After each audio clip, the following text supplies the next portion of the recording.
In this video about Sony A6700 review. Guys, subscribe our channel and end of this video comment your opinions about this video. It's a mini FX30 cinema camera that's also great for photos, with a few small flaws.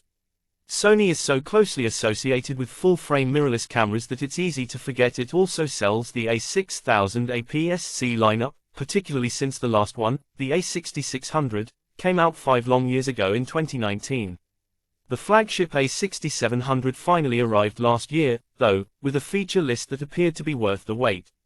It's the same price the A6600 was at launch 4 years ago, but addresses its predecessor's main flaws by boosting resolution a bit and reducing rolling shutter.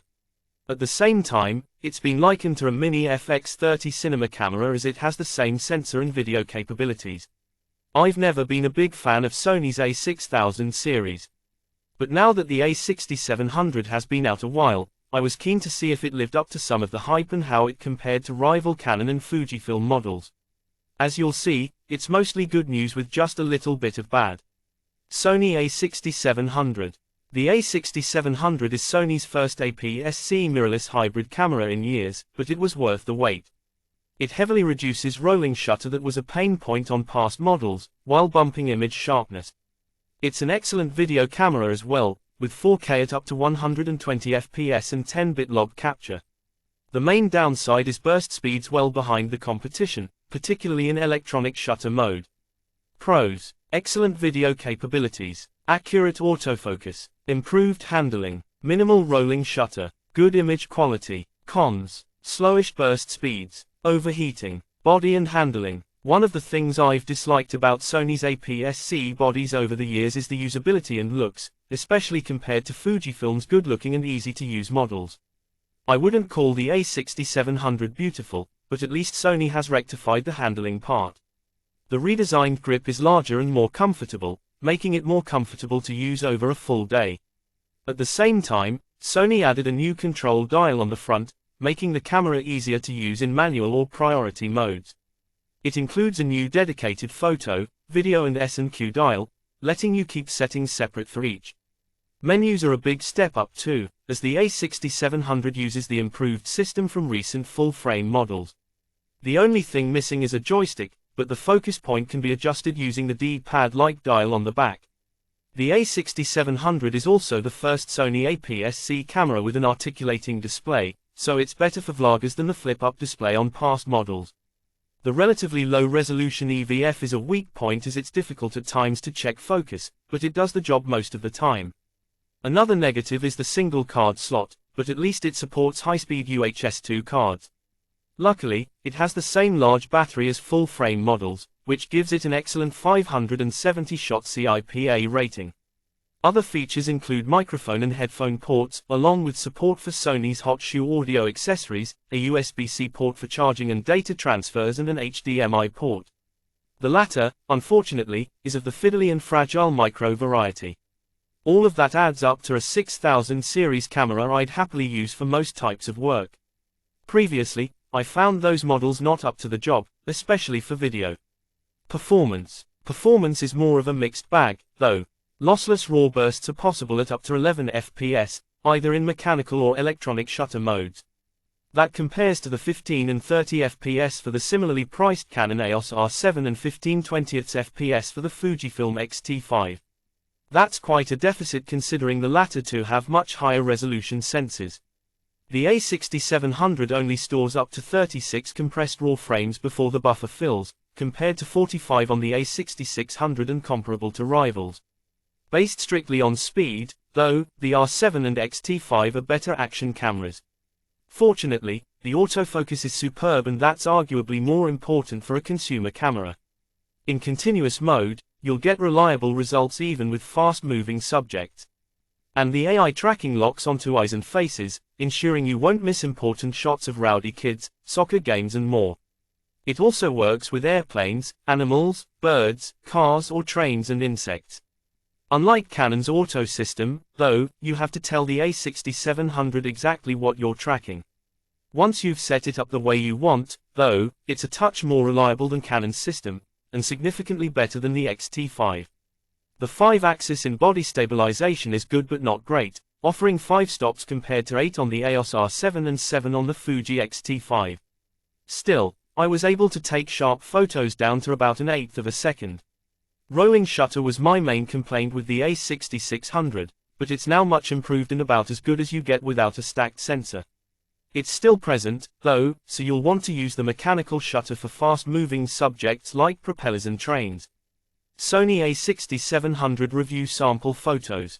With a new 26-megapixel sensor, the A6700 captures more detail than past 24-megapixel models.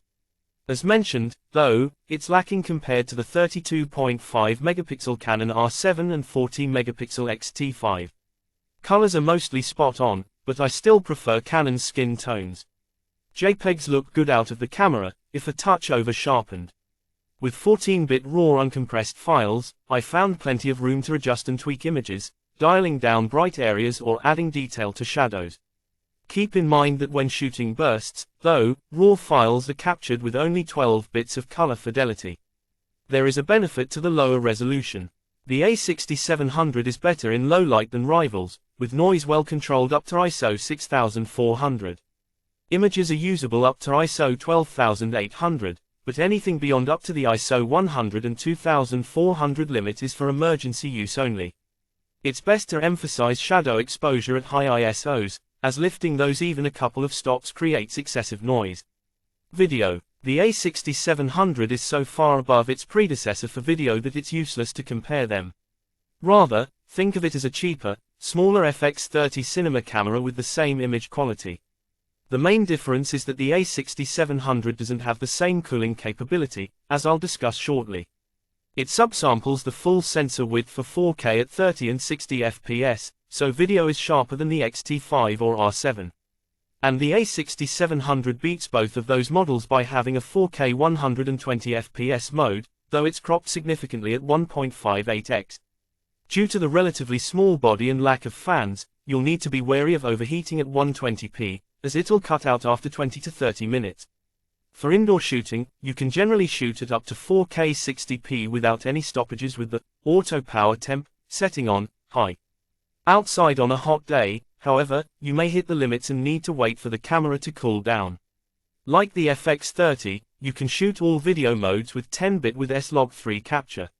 You can also load your own LUTs either to make log footage easier to monitor, or bake it into the final image. Rolling shutter is still present, so you'll still need to be careful with whip pans, fast subjects and the like. However, it's far less bothersome than on past Sony crop sensor models. It has a video feature that's actually lacking on the FX3, namely auto-framing. That's handy for vloggers as it can crop in and follow them as they move around the frame. With less quality loss than the ZVE1, this feature is finicky on the A6700, so be sure to test it first. It also offers focus compensation that digitally eliminates breathing, and again, this extra resolution compared to the ZVE1 results in a sharper result. Stabilization for video isn't quite as good as the ZVE1, though. The active mode is fine for handheld use and slow pans, but doesn't do a lot to smooth out footsteps, and adds a 1.13x crop. As for video quality, you're seeing the same accurate colors and solid low light capability as with photos. The 10-bit log options allow for plenty of flexibility in post, especially with contrasty images. Wrap up. The A6700 is easily Sony's best APS-C camera yet, excelling at both photos and video, and offering much better handling. Despite being far more capable than the A6600, it carries the same $1,400 price. As a photo camera, it's slower than its main competition, the Canon R7 and Fujifilm X-T5, so those models are better for shooting action. Sony's autofocus is slightly better though, and faster bursts are worthless if photos aren't sharp. As a video camera, though, it beats its main rivals across the board. All told, it's a great option for content creators or hybrid shooters who favor video but do some photography. If that's you, I'd highly recommend it. Thanks for watching this video. For more information,